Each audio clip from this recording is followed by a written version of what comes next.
Muito bem, estamos de volta aqui falando sobre os nossos olhos, a nossa visão. O quanto é importante. Está aqui o Dr. Vinícius Marques, especialista nessa área, que tem o Instituto de Oftalmologia Santa Catarina, ali na rua Teodoto Tonon. Alguém precisar, está à disposição. Dr. Vinícius, nós falamos um pouco sobre anatomia, fisiologia, agora sobre o exame oftalmológico. Quem deve fazer? Todos As nós. crianças, recém-natos? Todos nós. Na verdade, a gente percebe que a cada fase da vida a gente tem características pertinentes à idade e possíveis doenças, possíveis patologias que precisam ser cuidadas ou afastadas de acordo com cada momento em que vivenciamos. Então, nós sugerimos que o paciente tenha uma primeira avaliação ao nascimento e até ali, normalmente naqueles primeiros dias ou até na maternidade, ele já faz o teste do olhinho, que normalmente é feito pelo pediatra, não é feito pelo oftalmologista, mas que já afasta uma série de doenças. E o ideal é que com 6 meses ele faça uma primeira consulta. Esse bebezinho faça uma primeira consulta oftalmológica para que a gente possa avaliar algumas questões. Quando a gente fala com os 6 meses, é o ideal que esse paciente tenha tido um teste do olhinho normal, não tenha nascido de forma prematura, tenha sido um parto no tempo esperado, mas normalmente a partir de 6 meses a gente deve fazer uma primeira consulta, uma primeira avaliação e a partir de então anualmente. Normalmente, doutor Mário, a partir dos 5 anos de idade uma criança já tem 100% da visão. Então uma criança já enxerga como um adulto. E nessa idade a gente já consegue identificar algumas questões que farão completamente sentido com a capacidade produtiva, a capacidade visual dessa criança lá na frente, quando ela estiver adulta. Então a gente nota que com 5 aninhos a criança já tem uma realidade diferente de com 3 aninhos. Quando ela chega mais ou menos ali aos 8, 9 aninhos de idade, ela tem aqueles centros visuais lá atrás que recebem a imagem já formados. Então nesse momento é importante que a gente tenha afastado qualquer baixa de visão, qualquer grau não corrigido, porque isso pode atrapalhar no desenvolvimento dos centros da visão. Daí quando o paciente chega ali por volta dos seus 30 anos, ele já começa a ter uma necessidade maior produtiva, por conta do trabalho, por conta, muitas vezes um pouquinho antes, por conta do estudo. Ali um pouquinho antes, em torno dos 21, 22 anos, ele já tende a ter uma estabilização maior do grau dos óculos. Ele usa óculos na adolescência, normalmente quando ele entra na vida adulta, isso já se estabiliza. Quando chega por volta dos 40 anos, ele começa a ter um pouquinho da vista cansada, que é aquela dificuldade de focalização para perto. Aos 60, a gente já começa a incorrer em outros riscos. Vem a história da catarata, da opacificação do cristalino. Se o paciente tem ali um quadro de diabetes ou um quadro de hipertensão, ele já tem chances de acometimento do fundo do olho, lá da retina, por conta do diabetes, da pressão. Então, o ideal é que ele faça um acompanhamento ocular, um acompanhamento oftalmológico por toda a vida, de forma que a gente possa estar sempre cuidando a cada momento e de acordo com cada necessidade. Às vezes a gente acaba negligenciando isso um pouco. Às vezes a gente nota um paciente que chega no consultório por volta dos 10, 12 aninhos, quando ele começa a notar, ou que a professora nota na escola que ele não enxerga tão bem de uma vista, ou que ele tem dificuldade.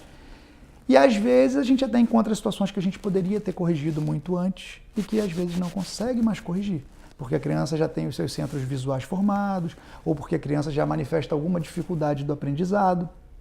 E muitas vezes sofreu sem a necessidade, quando poderia ter feito esse exame precocemente, ter detectado. Isso tu está falando um assunto muito importante sobre a criança. Eu acho que a gente tem que enfatizar muito bem isso aí.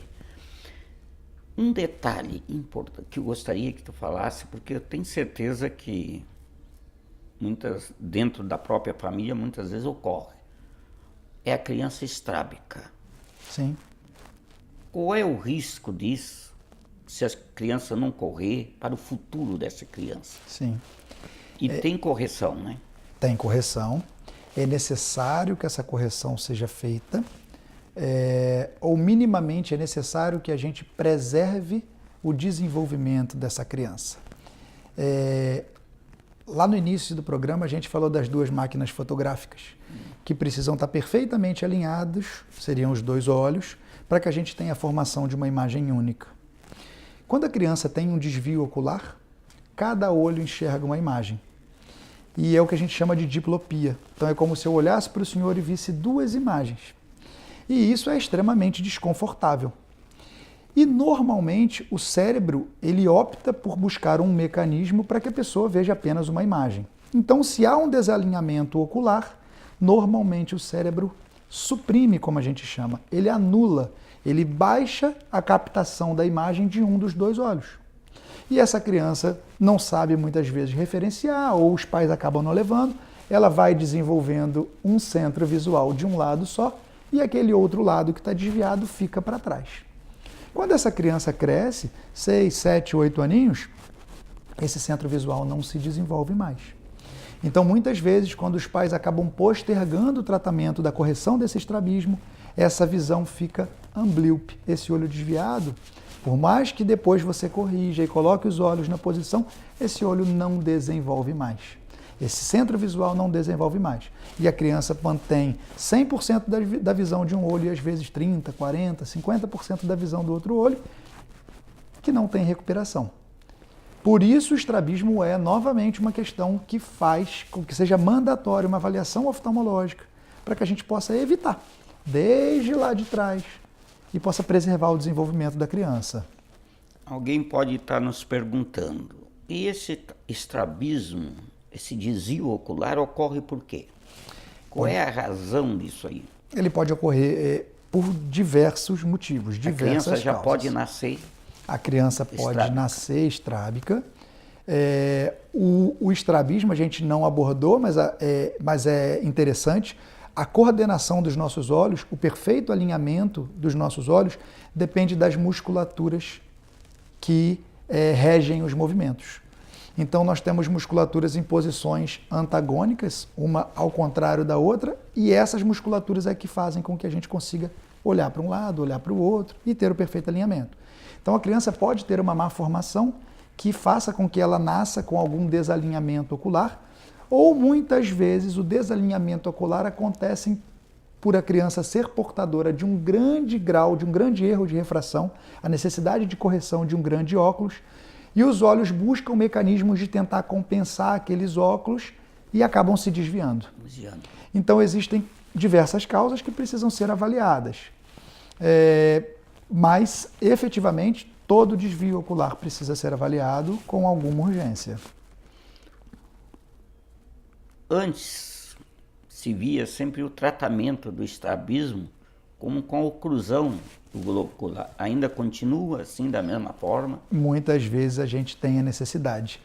Se a gente tem dois centros visuais no cérebro, um está super bem desenvolvido e o outro não, a gente oclui o lado bom e força com que o organismo, após alinhar o olho, após corrigir qualquer erro de refração com óculos, mas a gente faz com que esse centro visual do olho que está preguiçoso se desenvolva. E normalmente a gente faz uma oclusão do lado bom, alternando com o lado ruim, de forma que a criança possa desenvolver aquele lado que está preguiçoso ou amblíope.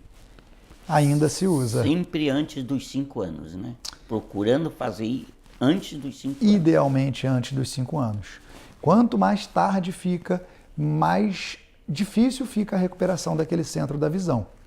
Normalmente, a partir dos 8, 9 anos, já não temos mais muito a fazer para o desenvolvimento. A criança já cresceu, já está mais madura, e por mais que a gente desenvolva, faça o tampão, não é sempre, né? Na medicina nunca é sempre, mas às vezes a gente não tem muita melhora. Voltando aos exames oftalmológicos, o que há de hoje, assim, mais moderno, mais atual, porque avança tanto, sim, que o oftalmologista tem à sua disposição e os pacientes também? Tudo começa com a boa e velha avaliação clínica, né? Tão importante de colher a história do paciente, de avaliar externamente as pálpebras, as vias lacrimais, o posicionamento e movimento dos globos oculares.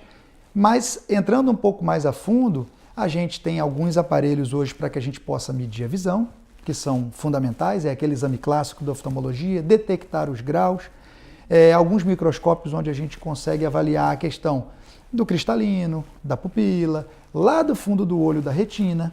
É fundamental a medida da pressão ocular, que entra em umas outras questões relacionadas ao glaucoma, à hipertensão do olho, e outros testes complementares. Mas efetivamente a gente precisa examinar o olho como um todo, para a gente ter certeza de que ele funciona externamente e internamente e manda uma boa mensagem para o cérebro. Muito bem explicado. Vamos fazer mais um breve intervalo e já voltamos já.